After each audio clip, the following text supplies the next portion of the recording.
my job. Because Guy Berryman from Coldplay is a very big fan of yours as well. Was that He's a good friend. Yeah. Yeah, I think. I mean, what are you implying? That How did that? Did he sort of come to you and say, I've been a big fan for years, or how did you meet? Well, we met. We were both bands were in, I think, Barcelona a long time ago, and staying in the same hotel, and we just started hanging out in the bar, and we had no idea at that time, A, who they were, B, that they were AHA fans. And so since then we've had a very good relationship with them. They've always been very generous promoting AHA, even before it was, they've been fans of our music, and that's a kind of the same way we feel about every other fan of our music, that you've left something of value in their lives, and that makes a lot of sense, and it makes you feel good. Okay. Sky says, really happy to see you back. Just wanted to know, are you enjoying the fame and attention more this time round? The thing is, it hasn't in my everyday life. It hasn't really gone away in 25 years, because the world is still fairly big, and there's always things going on somewhere. There's always a corner of the world where you can find fame. There's some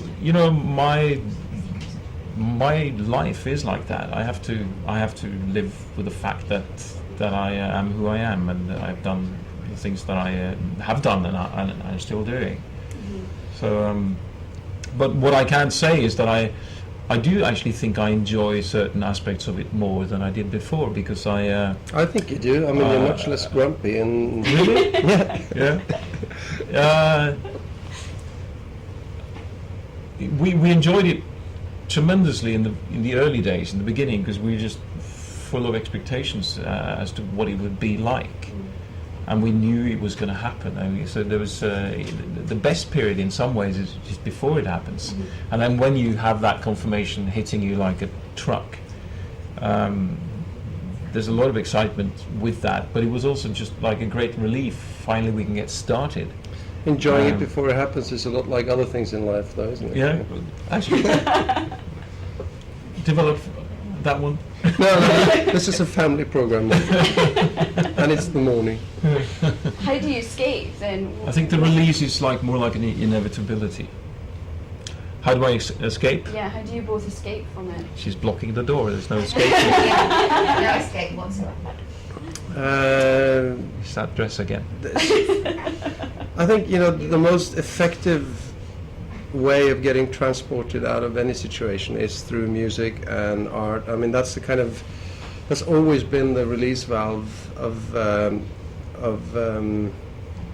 in my life. So I think it still is when you go into when you lock yourself into your own private space and just kind of concentrate on music and whatever you're doing. That is a very good escape. It's a kind of a sort of transportation, and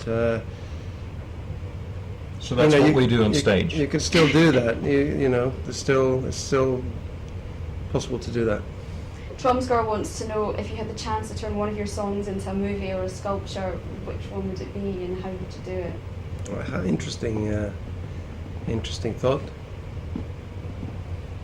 Yeah, I have, and I would do it again. Which one? Which song? There's a song that's part of some solo stuff that I've done, called Slanted Floor, and there's a sculpture yet to be made because it's massive. Let me guess. But with a slanted floor? Well, not really. No. Shall I explain the sculpture here? No. It's. No, Do we have 2 days? It would.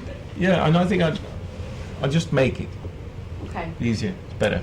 But it's an interesting it's an interesting question, because what it implies is that you take one creative output and you transpose it into a different field, which is something that I pretty much do all the time, because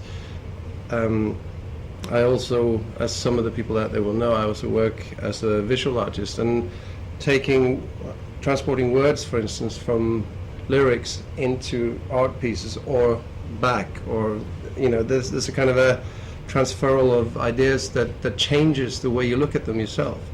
So and this is the same thing as like making a video to a song. Ideally you would want to make multiple videos to a song, because the song contains so many possibilities of interpretation. Once you put, and every step you take towards defining it, you lose all the other options, and sometimes you feel like a video can just kind of almost kill a song because it locks it into one way of perceiving it. But the exercise is quite interesting, and the idea of making sonic sculptures, for instance, is an interesting way of looking at a song. And I think to a certain degree we have done with this, particularly with this album. We were extremely aware of the importance of creating a very kind of finely, precisely chiseled soundscape, because in a way that was what excited me with the project, was to sort of re-trigger some of the elements that made, for instance, Morton sound really good in the early stuff, and the way that Paul and I would kind of build arrangements around, just playing around with synthesizer and layer it up and make it really kind of make it into a sculpture. So I think to a certain degree it goes for all the songs that we've made. That's what you do. You start with a song, it's an idea, and by the time you release it, it has become a sculpture of sorts. Okay, thank you guys, thanks very much. We're out of time, so if you just want to say goodbye to everybody watching. Goodbye, everybody. Thank you.